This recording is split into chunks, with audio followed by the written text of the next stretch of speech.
Hi friends, welcome to my channel.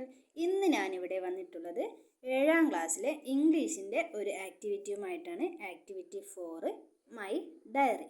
ആ ലെസണിലെ ഇർമയുടെ ഡയറിയാണ് നമ്മളിന്ന് ചെയ്യാൻ വേണ്ടി പോകുന്നത്. ഓക്കെ, റെഡിയല്ലേ? നോക്കാം.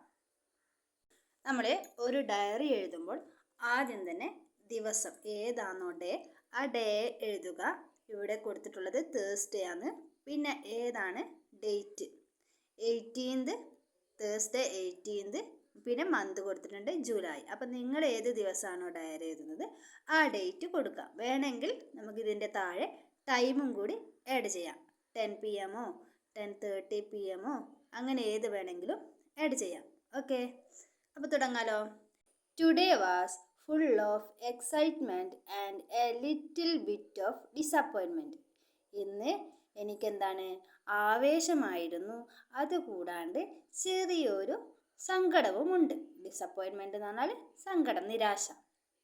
It all started when I get a letter from my doll. അപ്പോൾ ഇത് തുടങ്ങിയതപ്പോഴാ, എനിക്ക് എൻ്റെ ഡോളിൻ്റെ ലെറ്റർ വന്നപ്പോൾ. നമുക്ക് ആ സ്റ്റോറി അറിയാം അല്ലേ, ഡോളിൻ്റെ ലെറ്റർ വന്നിട്ടുണ്ടായിരുന്നു.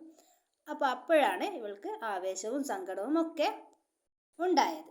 ഓക്കെ, പിന്നെ എന്താ പറഞ്ഞത്, she always writes about her amazing adventures and reading her letters make me so happy. എന്താണ്, അവൾ എപ്പോഴും എഴുതുന്നത് എന്താണ്, ഓൾവേസ് റൈറ്റ് അബൌട്ട്, എന്താണ്, ഏതിനെക്കുറിച്ചാണ് അവൾ എഴുതുന്നത്, അവളുടെ യാത്രയെക്കുറിച്ച് അല്ലേ, അവളുടെ അമേസിങ് അഡ്വെഞ്ചേഴ്സ്, അങ്ങനെയുള്ള യാത്രയെക്കുറിച്ചാണ് അവൾ എഴുതുന്നത്. അവൾ എഴുതിയിട്ടുണ്ടായിരുന്നു, ഞാനൊരു സ്ഥലത്ത് നിന്ന് വേറൊരു സ്ഥലത്തേക്ക് യാത്ര പോയി, അങ്ങനെയുള്ള വിശേഷങ്ങളൊക്കെ എഴുതിയിട്ടുണ്ടായിരുന്നു.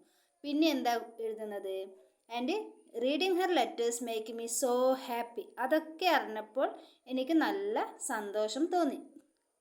പിന്നെ എന്താ പറയുന്നത്, but today something was missing. പക്ഷേ ഇന്ന് എനിക്ക് എന്തോ ഒന്ന് നഷ്ടപ്പെട്ടതുപോലെ തോന്നുന്നു. I felt very sad. ഉള്ളിൽ എന്തുണ്ട്, സങ്കടമുണ്ട്. ലെറ്റർ വന്നതുകൊണ്ട് സന്തോഷം തന്നെ, അവൾ യാത്രയിലാന്നൊക്കെ അറിഞ്ഞതുകൊണ്ട്. പക്ഷേ എങ്കിൽ എന്തോ ഒരു സങ്കടം മനസ്സിലിങ്ങനെ ഉണ്ട് എന്നാണ് ഉദ്ദേശിക്കുന്നത്. പിന്നെയോ, my wish is that she was always with me. ഇവളുടെ ആഗ്രഹം എന്തായിരുന്നു, എപ്പോഴും ആ ഡോള് ഇവളുടെ കൂടെ തന്നെ വേണമെന്നായിരുന്നു ഇവളുടെ ആഗ്രഹം. അതവൾ ആ ഡയറിയിൽ സൂചിപ്പിച്ചു. ഓക്കെ, ഡോള് നല്ല നിലയിലാണ് ജീവിക്കുന്നത് എന്നറിഞ്ഞതിൽ വളരെ സന്തോഷമുണ്ട്.